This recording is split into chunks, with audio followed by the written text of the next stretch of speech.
The accepted history is a comfortable lie. We're taught the Allied victory in World War II was inevitable, a clash of good versus evil, where overwhelming American industry and Soviet might were always going to prevail. That is wrong. Every Allied victory, from the shifting sands of North Africa to the frozen plains of Stalingrad, from Midway to Normandy, hinged on a handful of decisions, a few rolls of the historical dice. Change just one of those, and the world we know vanishes into a nightmare timeline. Today we're not exploring some far-fetched, implausible scenario. We're going to examine the single, most terrifyingly plausible path to an Axis victory: the successful German invasion of Great Britain. This isn't just about a swastika flying over Buckingham Palace. This is the hinge of fate. Once the British bulldog is muzzled, the United States is isolated. The Soviet Union is starved, and the dominoes fall one by one. If you're fascinated by the deep mechanics of history, if you want to understand how close the world came to being unrecognizable, stick with me. This is the timeline where the Allies lost the Great War. But before we dive into the chilling consequences, hit that subscribe button. You don't want to miss the deep dive later in this video into how this single change leads directly to the collapse of the US political system and the rise of a new, terrifying superpower across the Atlantic. The final verdict on World War II in this dark timeline was delivered not on the shores of Normandy, but in the skies and seas surrounding the British Isles in late 1940. The success of Operation Celian, the planned German invasion of Britain, hinged on the Luftwaffe achieving absolute permanent air superiority over the English Channel.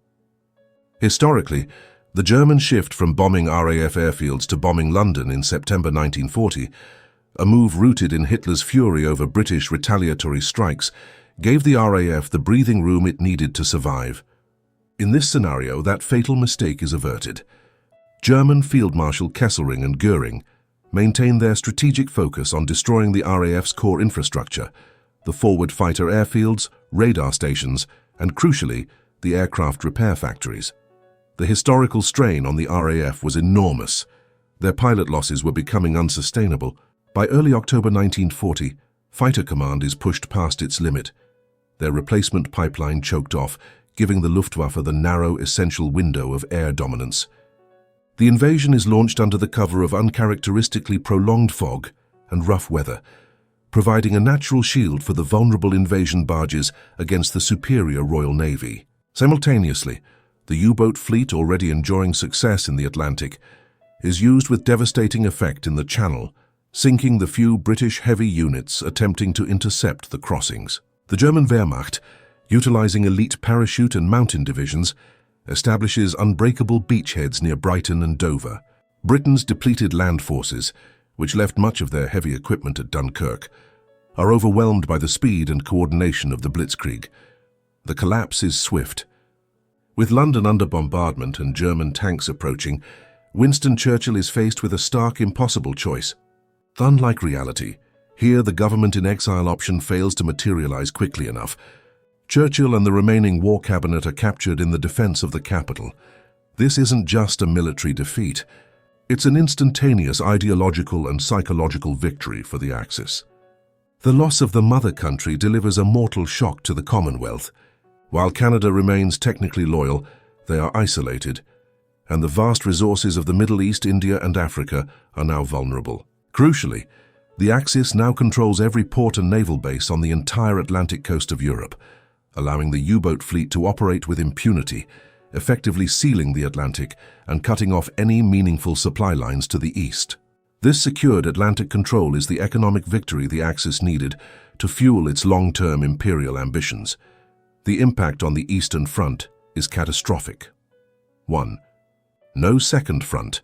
The 40 to 50 German divisions and Luftwaffe groups historically reserved for guarding the West are instead fully available and positioned for the launch of Operation Barbarossa in June 1941. 2. Lend-Lease starvation.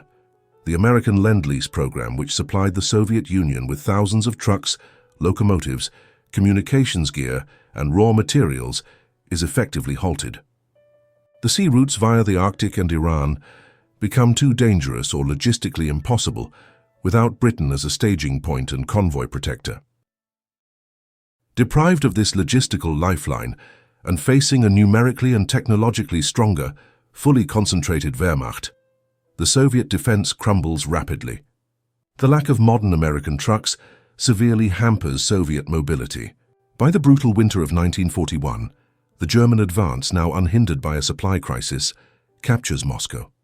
While the Soviet Union technically persists deep in the Urals, it is militarily and politically neutralized. The German war machine has achieved its ultimate strategic goal, eliminating its primary ideological and territorial rival. The war is effectively over. The United States stands alone, facing two vast interconnected fascist empires across two hostile oceans. With the subjugation of Great Britain and the effective neutralization of the Soviet Union, the surviving Allies faced a new, terrifying reality. The victors immediately converged to formalize their conquests in a series of pacts, resulting in the Treaty of Berlin and Tokyo, which carved the globe into three distinct, ruthlessly enforced spheres of influence. The Greater German Reich was now the undisputed master of Europe, its borders stretching from the French coast to the newly established Reichskommissariats deep in former Soviet territory. In the West, core German acquisitions included the Low Countries and Alsace-Lorraine. France was permanently dismembered. The northern industrial heartland and Atlantic coastline were annexed outright, forming a new strategic military zone. The remaining southern portion existed as the French state, a subservient puppet regime ruled by collaborators, completely stripped of its navy and overseas colonies. Spain, while never formally joining the Axis, became a deeply reliant authoritarian partner under Franco, controlling the critical Strait of Gibraltar and securing the western Mediterranean for the Axis bloc. The true focus, however, was eastward expansion, the fulfillment of the Nazi doctrine of Lebensraum. The territories of the former Soviet Union were partitioned into massive colonial provinces, the Reichskommissariats Ostland, Ukraine, and Moscovian. These lands were not just occupied. They were slated for a brutal process of ethnic cleansing and subsequent German settlement. The rich agricultural lands of Ukraine were immediately reorganized to feed the Reich, while the oil and mineral wealth of the Caucasus and the Urals became essential German resources, secured by the victorious Wehrmacht. The Reich's control extended to the seas. The conquest of Britain secured the entire North Sea, instantly transforming the potential North Sea oil reserves, discovered decades later in reality, into a strategic asset available for German development, ensuring long-term self-sufficiency and insulation from US pressure. Mussolini's fascist Italy finally achieved its long-sought dream of Mare Nostrum, our sea, by dominating the Mediterranean basin. As the junior partner to Germany, Italy benefited immensely from the Royal Navy's collapse. The critical target was the Suez Canal. With the British gone, a swift combined German and Italian operation seized the canal, effectively transforming the Mediterranean into an Italian lake and securing a direct sea route to the oil fields of the Middle East. Italy formally annexed Malta, Corsica, and Tunisia, establishing a vast new Italian empire in North Africa that stretched across the Maghreb and into the Horn of Africa. While perpetually dependent on German industrial might, Italy was the unchallengeable hegemon of southern Europe and the gateway to the African continent. In the Pacific, Imperial Japan rapidly consolidated its Greater East Asia co-prosperity sphere. Without the US fleet at Pearl Harbor, since America had not yet entered the war, and with the British East Indies forces leaderless, the Japanese war machine easily swept aside all remaining Dutch, French, and British colonial resistance. Japan secured the vast oil and rubber reserves of the Dutch East Indies, Indonesia, and the mineral wealth of Malaya, ending its crippling reliance on American imports. Puppet regimes were established in China, most notably the Wang Jingwei government, which was backed as the legitimate ruler of the Chinese mainland. The conquest of Asia left Australia completely isolated. Without the Royal Navy or the US Pacific Fleet, the continent faced an existential crisis. The niche focus here is the Japanese decision to isolate rather than fully occupy Australia. While Japan conducts punishing air raids and coastal landings, they stop short of a full invasion, deeming the logistical effort too great. Instead, They foster a short-lived puppet government composed of fringe, anti-democratic elements and POW defectors, forcing a humiliating treaty that grants Japan unlimited access to Australian raw materials, iron ore, wool, and mandates the demilitarization of the northern half of the continent. Australia thus becomes a resource vassal state, a deeply wounded quasi-neutral territory on the fringe of the sphere. The US remained the only major power undefeated, but it was now entirely isolated. The Atlantic Ocean was dominated by German U-boats and long-range air patrols. The US East Coast instantly transformed from the economic gateway to a vulnerable frontier. The psychological and strategic threat was real. German U-boats frequently patrolled and sank ships almost within sight of New York. This immediate danger forced the US government to initiate a massive, costly, and politically destabilizing inland shift of strategic industries.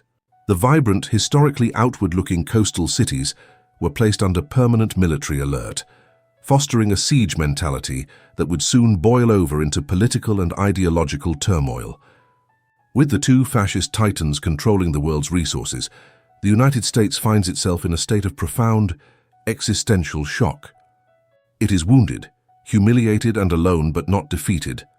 Much like the North in the most cynical view of the Confederacy script, it retains its industrial core and vast manpower, but its political will is shattered. The fall of Britain and the destruction of the Soviet Union are universally blamed on the sitting administration. Roosevelt's decision to support Britain and the subsequent failure of the Lend-Lease system is painted as a disastrous blunder that dragged America to the brink. The Democratic Party fractures, suffering catastrophic losses in the 1942 midterms. The resulting political vacuum is filled by the surging America First Party, a highly nationalistic, fortified isolationist movement that champions non-interventionism and absolute hemispheric defense. By the 1944 presidential election, the rhetoric is simple. Europe is lost. Asia is lost. We must save America first. The America First candidate, running on a platform of complete withdrawal from global affairs and unprecedented military buildup, wins in a landslide, effectively crushing the old liberal internationalist consensus. The political landscape is redefined. Interventionism is dead, replaced by a defensive, xenophobic posture. The new government immediately shifts the entire US economy and foreign policy towards two obsessions: hemispheric self-sufficiency and overwhelming defense. With global markets lost, Europe and Africa closed to the Greater Reich, and Asia under the co-prosperity sphere, American industry pivots entirely to war production and internal development. This necessitates a radical state-directed economy, where government contracts, price controls, and military priorities dictate nearly all industrial output. This is a form of reluctant state capitalism, driven not by ideology, but by geopolitical necessity. This new policy, often termed Monroe Doctrine II, mandates the complete economic and military absorption of the entire Western Hemisphere. Central and South American nations are strongly pressured, often through military threat and economic coercion, to cut all trade ties with the Axis and join a massive US-led customs union. Mexico and Brazil become critical strategic partners, supplying the US with the resources previously lost in Asia. America becomes a continental fortress, dedicated to ensuring no fascist ideology, whether German or Japanese, gains a foothold in its half of the world. The most immediate, tense confrontation occurs in the Pacific. The peace between the US and Japan is a fragile, hostile pause. The battle lines are drawn at the international date line, with a critical contested zone running through the Midway, Wake, and Hawaiian Islands. These islands become the new Berlin Wall of the Pacific. They are heavily fortified, bristling with next-generation radar and massive naval bases. The US and Japan engage in a continuous secret war of technology, espionage, and propaganda across this line. Japan's powerful navy, having secured the oil, focuses on developing massive aircraft carriers and long-range bomber fleets, threatening the continental US. In response, America commits trillions to developing defensive capabilities, including an early warning radar network and a vast defensive submarine fleet. Here is the dark truth that is whispered only in the highest echelons of the America First government. To survive, America has become what it fought against. The necessity of absolute state control over industry, the suppression of dissent to ensure unity against the Axis threat, and the permanent presence of military police to guard the vulnerable coastal cities all combine to create a de facto totalitarian state. While the US retains the form of democracy, elections are held and the Constitution remains, the spirit is gone. Habeas corpus is frequently suspended on the grounds of national security, and all media is heavily filtered to project an image of invincibility and moral purity. The US hasn't adopted Nazi ideology, but it has adopted the brutal, centralized nationalist methodology of its enemies, becoming a reluctant fascist-leaning power in order to match the survivalist demands of the Greater Reich. This realization is the chilling psychological climax for the viewer. The greatest tragedy of the Axis victory is not the change in borders, but the systematic poisoning of the human mind, the total victory of ideology over truth. This is the darkest consequence of the Reich and the Sphere's triumph. The first casualty is historical truth. The new official history is simple. The Great European War 1939-1941 was a righteous struggle by the Aryan race against the combined forces of Judeo-Bolshevism in the East and plutocratic decadence in the West.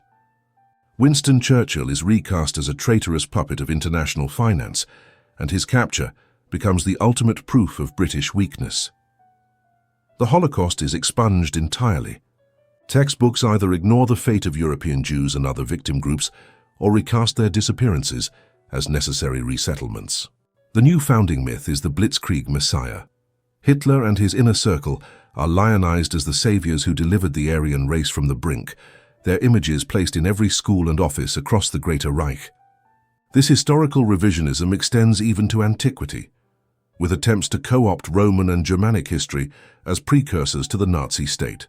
In the co-prosperity sphere, history is similarly sanitized. Japan's brutal conquest of Asia is reframed as the liberation of Asia from Western imperialist overlords.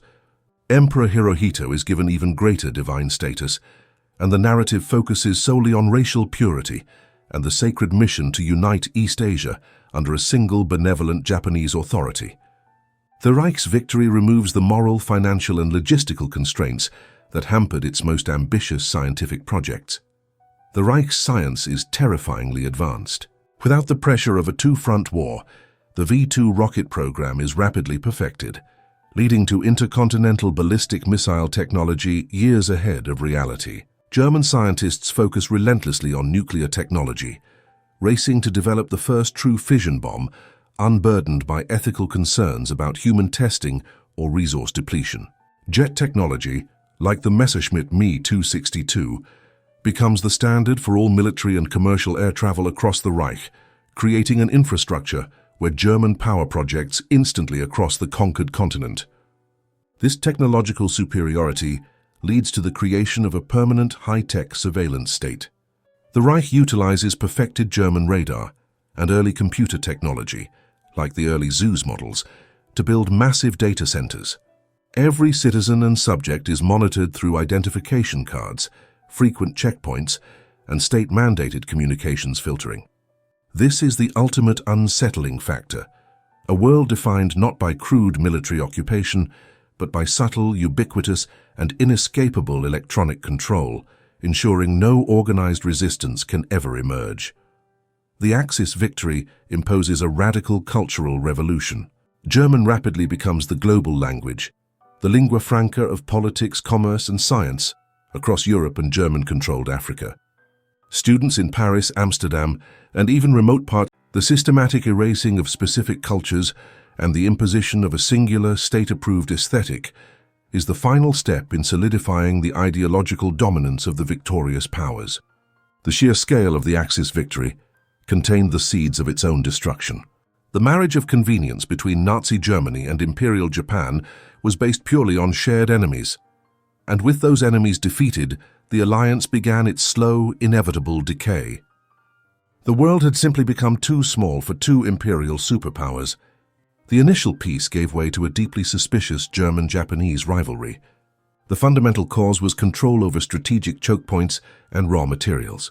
They had established spheres of influence, but the zones where those spheres met, the Middle East, Central Asia, and the remaining unaligned parts of the Pacific became instant flashpoints.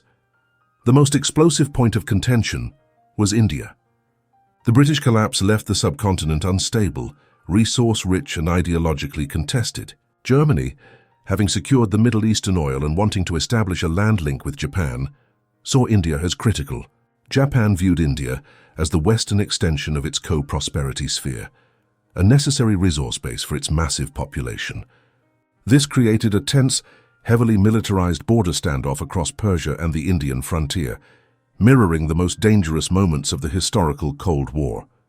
Furthermore, the scramble for Central African rare minerals, essential for advanced weaponry like jet engines and early nuclear research, saw German and Italian client states directly competing with Japanese-backed regimes.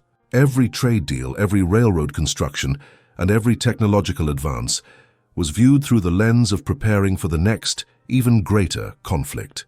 While the Reich projected absolute power outward, its interior was a simmering cauldron of instability.